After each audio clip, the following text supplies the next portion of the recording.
September in Michigan is an exciting time of year. For us, it's bear and elk season. Elk scouting for me is a fun time of year because I get to spend a lot of time in the woods. Rosalind and I spend a lot of evenings and mornings driving around and glassing fields and clear cuts for elk. Yeah, not quite ready yet.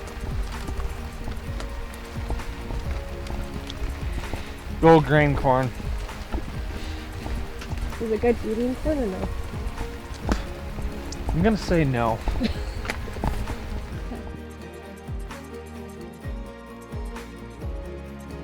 This year, I was guiding one bull hunter and one cow hunter, Ryan and Greg. Joe Sullivan, one of our co-hosts, was going to be guiding a cow hunter this year. I'm headed out right now to go check on some of the elk that we've been keeping an eye on over the last few weeks. Tomorrow is the opener for the elk season, so just basically coming out here trying to put a game plan together. I'll be out here till about 9 o'clock. And then tonight I'll come back out and see what else I can see. And after that, that's when I'll put my game plan together and hopefully put something together that'll work tomorrow morning. We've had unusually cool weather for this season. And so it's going to be nice. But a lot of the bulls, in fact all of the bulls that I've been seeing are still in velvet. And haven't been seeing much activity. But looking forward to the season anyway. The first hunt in this early hunt, there's 3 periods to it. It's always pretty tough. It's warm, the elk are just not very active. The rut's not really on. If you got a bull hunter or a bull tag, you hear some bugling, but they're not really going to communicate much. So you got a deer crossing the road here. Oh, it looks like a little buck. Yep. So no, we're definitely excited about this hunt. Got a cow and a bull hunter we'll be guiding, so we're looking forward to it. Let's see what we can find today.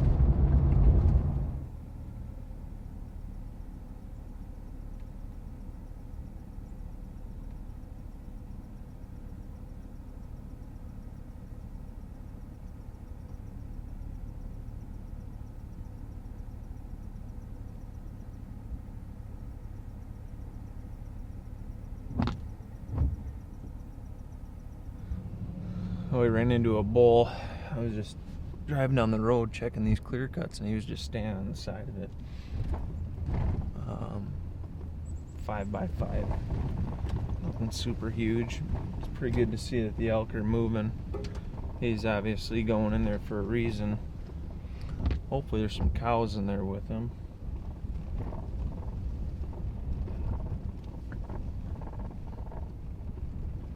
I'm gonna come up here and turn back around, head the other way. He's the only set of tracks that I saw crossing the road, so I know he's alone.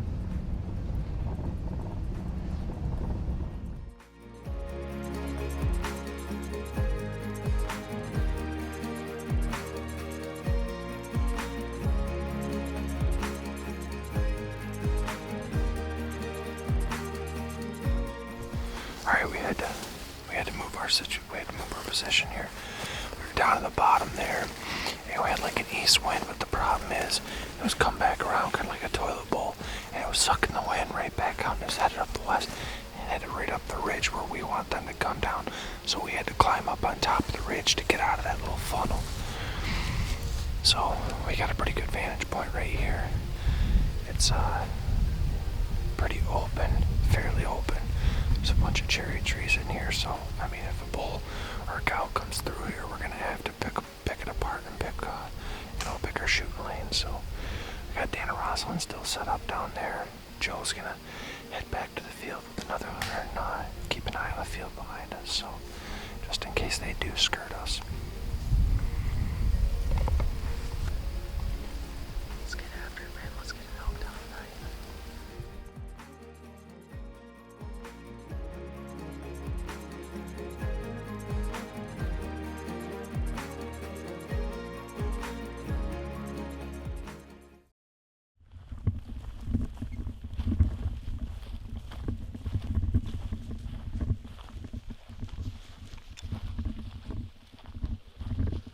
One evening, Joe and Dan were in a field about a mile south of Ryan and I.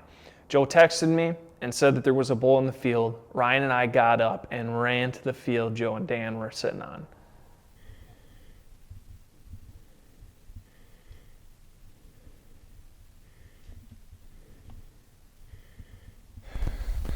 Well, Joe got all of us and said there was a bull in this field. And, man, I just had Ryan run a mile. He's like, you guys are crazy. But we got in here and we couldn't get set up for a shot. He was already looking at us. We only had about 5 minutes left of shooting light anyways. And as you can see, we got barely any camera light. That'll go first. But I got him all set up. I got the stick set up by the time Ryan, he was just working to get the gun on the sticks and the ball took off. Crap, dude. It's all gonna come together good, dude. It's a nice bull. When I came walking up, I seen it on the edge of the field. I was kind of hoping that it was gonna be a cow, but then once it lifted his head, I seen his hand. That's a bull. No, it's a bull. That's all right. We'll get another crack at him. He probably won't come back to this field, but we'll get another crack at him. There's elk hunting for you. Alright, well, that got interesting. We just went through a beaver dam, a whole mess of stuff, but coming up into this clear cut here.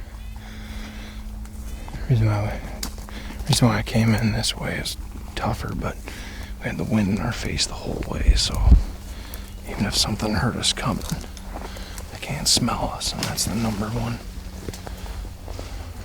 reason for animal busting. Walking along through this clear cut, and we came across this right here. This is an elk rub. See how the bark was green? These popples died pretty quick, but he's got it rubbed way up here. Beaten all up. It's good to see, but seeing plenty of tracks, seeing rubs. I gotta see what's making them. That's right here. Look how big these are. This one especially. That thing is huge. Got a few more down in here. Hopefully. I'm gonna keep heading up through all these little fields here and hopefully catching up moving through here.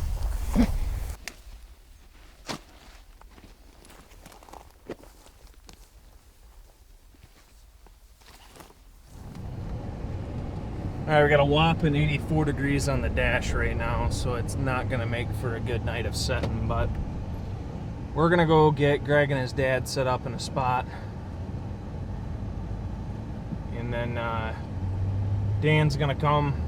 He's going to meet up with Joe, and they're going to go sit another spot. I'm going to take Ryan up north. We're going to see if we can't go find a bull. But it's just, I mean, these conditions they're just absolutely horrible. It's hard to expect anything, outside of the last half hour of light, but you can't kill something if you're not in the woods. So we're gonna go get Greg set up, we'll get Dan set up, and then yeah.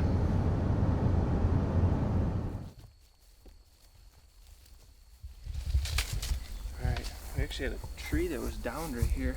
This is gonna be perfect. We're just gonna move this up over here. These guys will be able to see all that. We got a south wind, so it's just gonna blow them like this. Anything comes out of there, they're not gonna get their wind.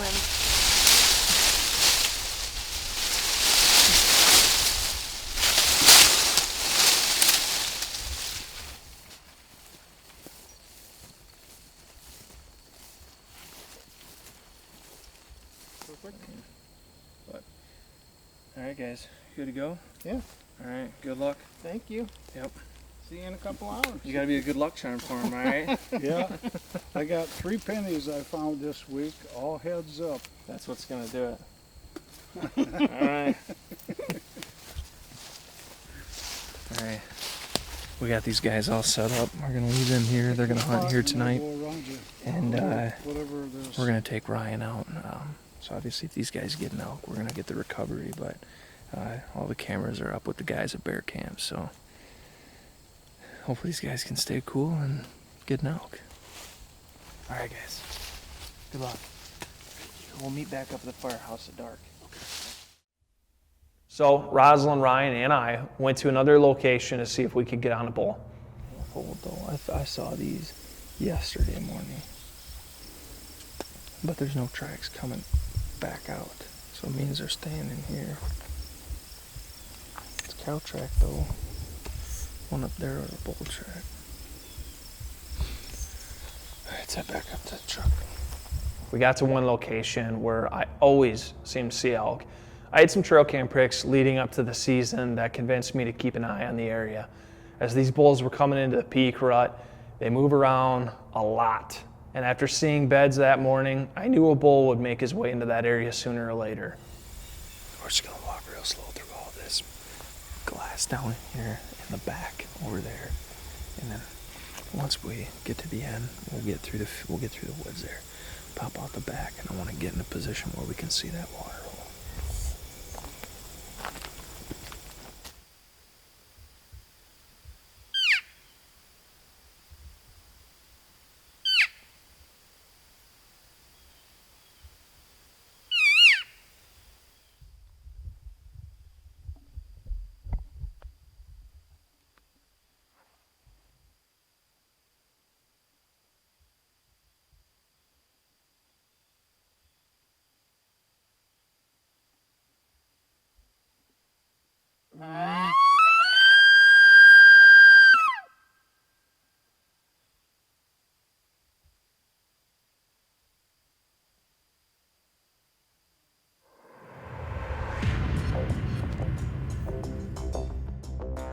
I knew that this bull was a ways off, most likely in the clear cut on the other side of the swamp.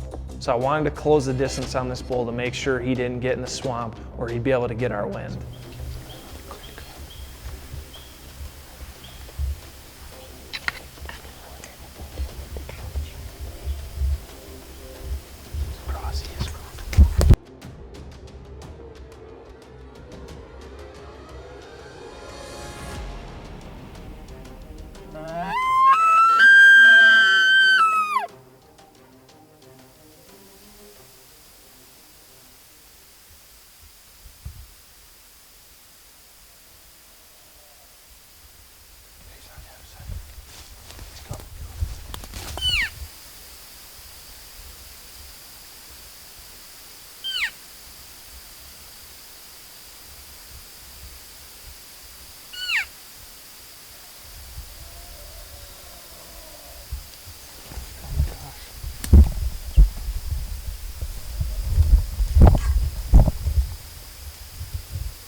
Another one, okay.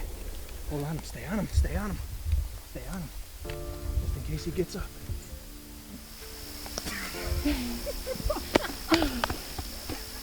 Oh my god. How freaking awesome was that, dude?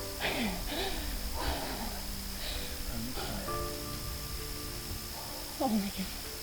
I feel like I just shot. I told you, dude.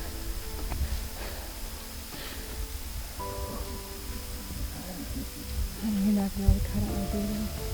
Oh, that's fine. Oh my god. Holy shit, I saw the tips of his. Yeah. I saw the tips and I was like,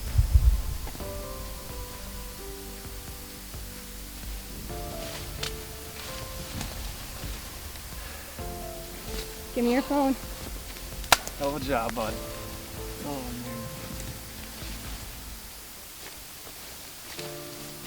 That's a great Michigan bull right there. Beautiful. Look at that. Look at this. That is badass right there. Oh. Gotta call the check station. Atlanta check station and Joe Valentine's desk. It's always a good thing to have to call them. Atlanta check station. Hello. Hi. Yes, I have to report an elk kill. Okay. And go ahead. It's in. Yep. All right, here we are on the first day of the second hunt, and you guys saw it. We called this guy in on a string, came in bugling. I haven't even had turkeys cooperate like that this year, but Ryan put one good shot on it and dumped him right there, and made it all worth it. We put him through a lot of work. We walked a lot of miles today, so Ryan definitely earned this one. Definitely worth it. Yeah, Ryan, it's been a pleasure hunting with you, man, and congratulations on a once-in-a-lifetime tag. Thank you. You bet, man. Well, we got some more hunting to do. Greg's next, so. Take your time.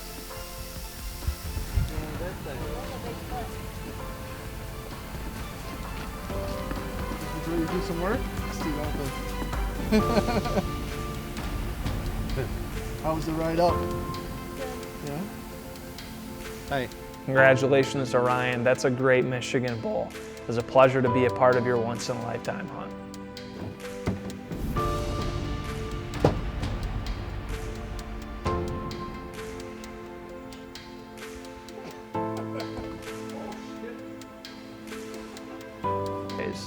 After what seemed to be a tough and grueling elk season, we had successfully filled all the tags. Ryan got his bull after an exciting hunt, and Greg and Dan both filled their tags and each got their cows. It's easy to overlook the frustrations and horrible conditions that we fought through in order to get the job done. A lot of luck fell in our favor, and we had some help from some friends along the way, and for that I'm very grateful. This season was the first for many things. The beginning of friendships, the opportunity to hunt elk for the first time, and the strengthening of friendships. But this season was also a last for some of us. On January 3rd, I received a text from Greg, and he told me that his father had passed away. Looking back on this hunt, knowing that it was one of the last hunts Greg and Don had together, it brought a whole new meaning to this experience. A once-in-a-lifetime hunt shared with your father. I hurt for Greg because I knew how he felt. Just a day before Ryan killed his bull, that was the last time I saw my grandfather. He passed away the morning after. In doing what I do, people pay me to perform a service. In that service, I'm expected to scout elk, find elk, take them to the elk, make sure they shoot the elk, get the elk out of the woods, and to make sure they do it legally. If I simplified these moments into this narrow description, I would be taking away from the true treasure of these experiences. It is something way more than that. It's a bond, a friendship. And I believe you can reach a deeper connection with someone in just a day of hunting than you can in 10 years. I learned that, along with many other things, from my father and my grandfather. Time is the treasure. It's the most valuable currency we have. You can't make more of it. You can only make the best of it. Thank you all so much for watching this. Until next time, God bless, stay safe, and stay wild.